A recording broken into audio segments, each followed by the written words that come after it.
Assalamualaikum warahmatullahi wabarakatuh. Hai semuanya, berjumpa lagi dalam video pembelajaran geografi. Pada video kali ini, kalian akan belajar tentang pengetahuan dasar geografi, di mana pengetahuan dasar ini meliputi konsep, prinsip, dan pendekatan geografi. Pada video kali ini yang akan kita pelajari adalah konsep terlebih dahulu, yaitu konsep geografi. Apa itu konsep geografi? Konsep geografi merupakan konsep yang bertujuan untuk menjelaskan hal-hal yang terjadi di bumi dari sudut pandang geografis. Konsep ini menjadi landasan bagi pembelajaran dan sarana analisis bagi para praktisi geografi, baik di laboratorium maupun di lapangan. Nah, konsep geografi ini dibedakan menjadi 10 macam konsep. Yang pertama adalah konsep lokasi. Lokasi atau letak adalah posisi spasial suatu objek di permukaan bumi. Secara umum, lokasi terbagi menjadi dua, yaitu lokasi absolut dan lokasi relatif. Lokasi absolut adalah letak suatu daerah dilihat dari lintang dan bujur lokasi tersebut.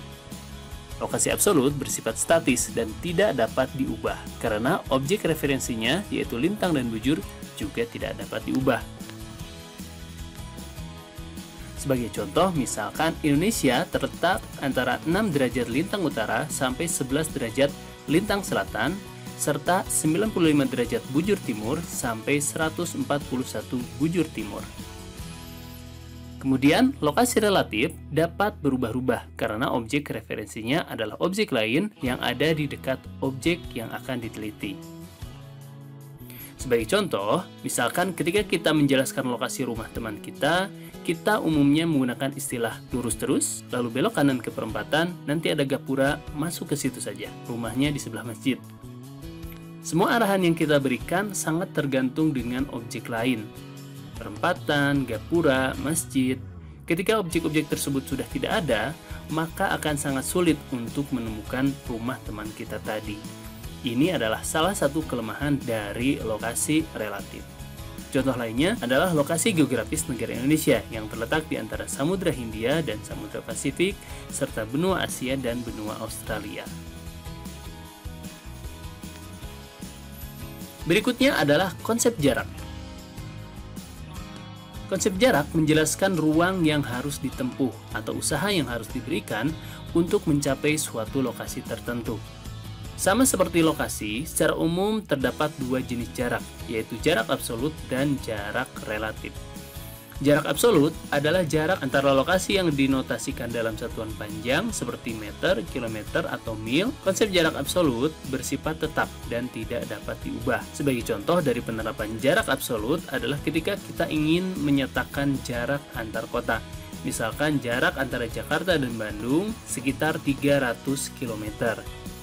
Jarak relatif diukur berdasarkan satuan waktu. Jarak relatif menjelaskan waktu yang diperlukan untuk melakukan perjalanan dari satu tempat ke tempat lainnya. Contoh dari penerapan jarak relatif ini adalah Jakarta ke Surabaya membutuhkan waktu 15 jam jika menggunakan kereta, namun hanya 3 jam jika menggunakan pesawat. Konsep berikutnya adalah konsep keterjangkauan.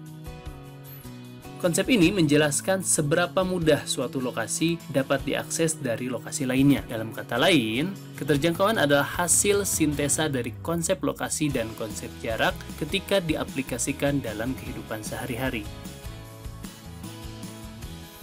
Aspek yang umumnya diteliti adalah ketersediaan sarana dan prasarana yang menunjang transportasi pada tempat tersebut.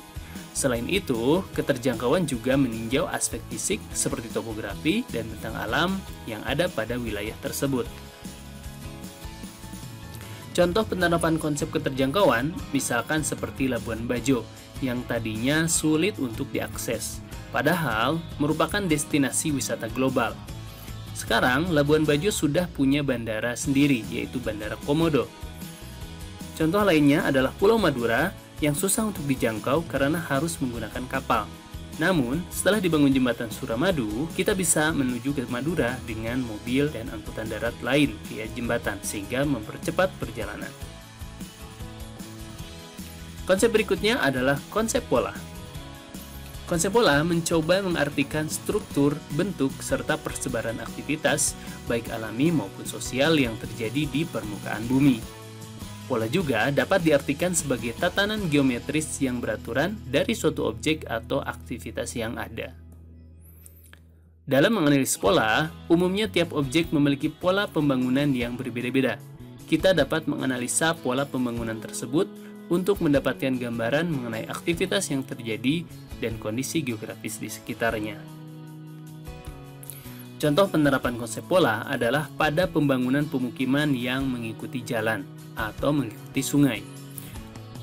Kemudian contoh lainnya adalah pola pembangunan garis pertahanan yang selalu mengikuti batas-batas nasional atau batas geografis, seperti garis Maginot di Prancis dan tembok Cina di Cina.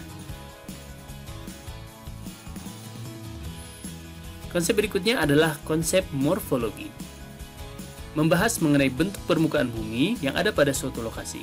Bentuk permukaan bumi seperti pegunungan, gunung berapi, lembah, danau, sungai, dataran tinggi, dan dataran rendah merupakan faktor-faktor yang dapat mempengaruhi aktivitas manusia secara spasial. Konsep morfologi umumnya digunakan dalam melakukan analisa wilayah secara umum seperti kota Bandung terletak di dataran tinggi atau kota Palembang terletak di dataran rendah pinggir pantai. Konsep berikutnya adalah konsep aglomerasi. Merupakan konsep yang membahas mengenai pemusatan aktivitas pada wilayah tertentu yang memiliki keunggulan baik spasial maupun non-spasial. Konsep aglomerasi pada dasarnya membahas keduanya serta menganalisa mengapa fenomena tersebut terjadi pada suatu lokasi dan tidak terjadi atau justru terjadi juga pada lokasi lain. Contoh analisa dengan menggunakan konsep aglomerasi adalah pemusatan aktivitas ekonomi pada kawasan ekonomi khusus dan kawasan industri yang dibangun oleh pemerintah maupun swasta. Contoh lainnya adalah urbanisasi yang berupa pergerakan manusia untuk tinggal secara memusat di kawasan perkotaan.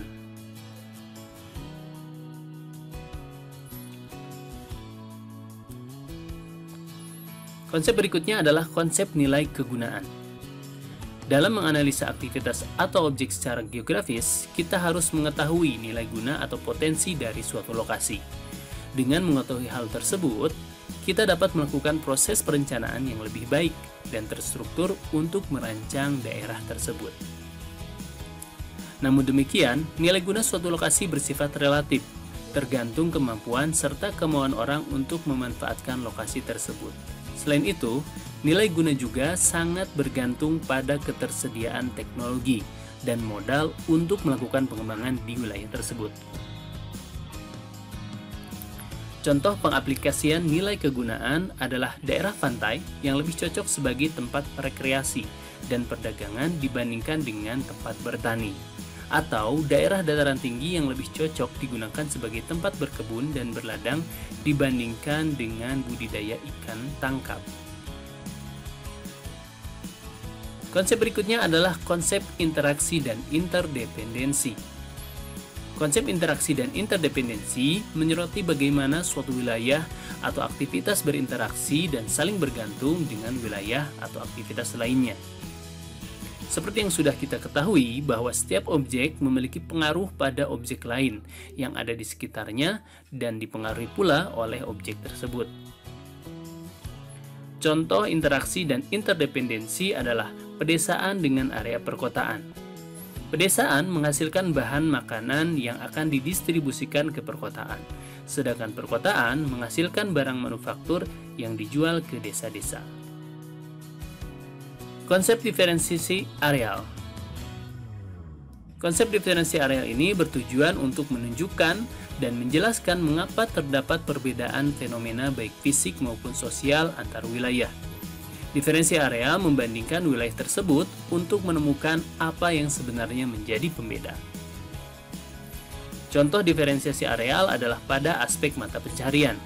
Masyarakat yang tinggal di daerah pesisir umumnya memiliki mata pencaharian sebagai nelayan atau kru kapal, sedangkan masyarakat dataran tinggi umumnya berprofesi sebagai petani. Konsep berikutnya adalah konsep keterkaitan ruang. Konsep ini menjelaskan bahwa sesuatu yang terjadi di wilayah tertentu bisa saja disebabkan oleh aktivitas di wilayah lain. Mirip dengan interaksi dan interdependensi, namun keterkaitan ruang umumnya bersifat sebab akibat, bukan saling berpengaruh. Contoh konsep keterkaitan ruang adalah ketika kita menjelaskan mengenai faktor yang menyebabkan terjadinya banjir, di mana banjir biasanya terjadi karena di daerah hulu sungai terjadi penebangan liar, sehingga di bagian hilir sungai terjadi pengendapan atau sedimentasi yang menyebabkan daya tampung sungai menjadi sedikit, sehingga air meluap dan terjadilah banjir. Oke, cukup sekian dulu untuk video pembelajaran kali ini. Sampai jumpa lagi di video pembelajaran berikutnya. Akhir kata, wassalamualaikum warahmatullahi wabarakatuh.